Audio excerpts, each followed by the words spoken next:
What about what's going on here? I mean, from the point of view of the Brexit party, the best thing could happen for you would be no deal all round, wouldn't it? Well, the best thing for us would be to have Brexit. And Brexit means leaving the single market, leaving the customs union, leaving the jurisdiction of the ECJ, and ultimately having a sensible trade agreement with our friends in Europe. That's what we've always wanted. Happy with reciprocity, happy with fair exchange, but not to be part of the political institutions. And here's the problem, that, OK, the backstop gets replaced with something else, but from the DUP's perspective, it may feel as bad, if perhaps not even worse, than the backstop. But on everything else, in terms of where we go, let's just say, for argument's sake, this got agreed. Would it end the problems of this great Brexit debate? No, arguably, we've just done the easy bit. The hard bit would be what comes over the course of the next 2 or 3 years, because we're going to be half in, half out, in this never-never land. And the real problem is this. To get to any sort of free trade deal with the EU, already the French and Spanish are saying, oh, well, fishing, you can't have your territorial fishing borders back. It would appear, we don't know. But against that, it is true our fishermen mainly sell their stuff into the European Union. Because there's an insatiable demand in places like South Spain. But therefore there does have to be some give and take, doesn't there?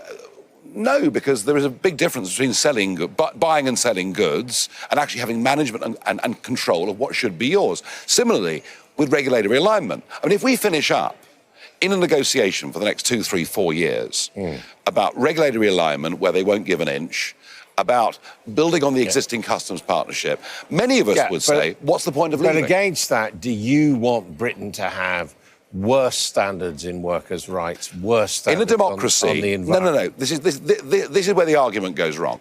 In a democracy, you should debate at general elections employment legislation, environmental legislation. I think we're perfectly capable of doing it far better than it's done at an EU level. Well, we may be capable of it, but should we do it? Because if we're going to be in direct competition with the European Union, undercutting them in that area might be a good thing. Well, that's called competition. It's called being efficient. It's the one thing the EU are terrified of. Angela Merkel last week... Yeah, but what I'm saying is, do you back that? Because do you back Singapore on the Thames? If we're not making our own laws across the whole range of issues, we're not an independent country. That's what Brexit's about. It's about us being an independent country. Yeah, but there's also a question about what sort of independent country, isn't there? Is it a high environmental standards, high worker rights? We will decide that. We will actually have general elections where we start debating this sort of stuff again, which we haven't done for the last 30 years, because all of those rules have been made here in the EU. And at that point, if we get there, if we get that independence, what's the point of the Brexit party? Well, we will have achieved a great historic victory. What's wrong with that? And we'll go on campaigning. Well, will you go on? That's the question. Political reform. There are many other things that we're talking about that people really want to see post-Brexit. But look, we're dealing here with the biggest political crisis, arguably for a couple of 100 years.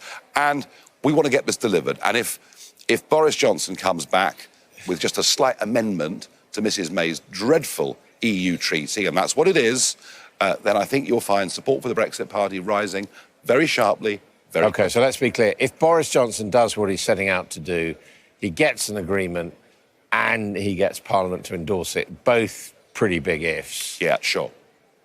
You're saying you won't back off, that the Brexit party will run against the Conservative Party? No, because we're going to be stuck in this never-never land for years to come. It's the worst of all worlds. The worst of all worlds. And if Parliament... So he won't have put you back in the box, as he said he would? No, I know, he keeps trying. And the worst of all worlds would be, what if a referendum amendment passed on, and I say, let's not call it a deal, let's call it what it is, an EU treaty. But if we had this passed on Saturday with a referendum amendment, that would be our democracy simply traduced. Well, all right, what do you do? Just suppose we do get to a referendum and the choice is the deal, which you don't like, or remaining, which you think is even worse. What are you going to do? If the choice is the existing EU treaties or a new EU treaty, I will stay at home. I won't stay at home, and you'd say to your supporters, I won't vote, I won't campaign, I'll have nothing to do with it whatsoever. You cannot.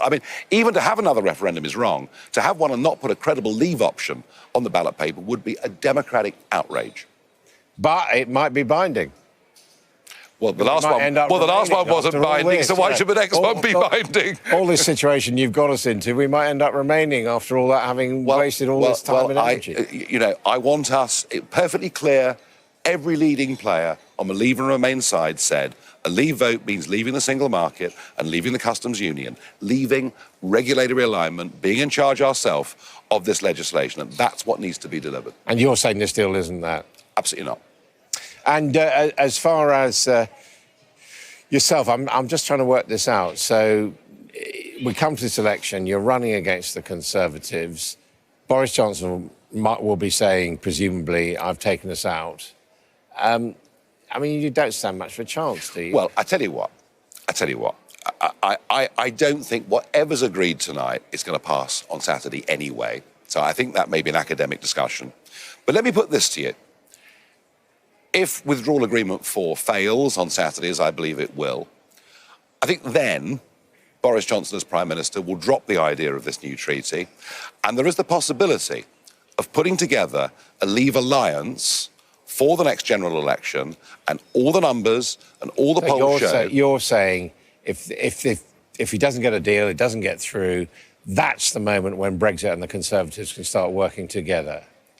I think there is an opportunity here for a Brexit alliance to fight the election that would win a big majority in Parliament. So, look, you know, I would much rather we had an extension and a chance of a general election than accept this dreadful new EU treaty. Absolutely. So that's the offer to Boris Johnson.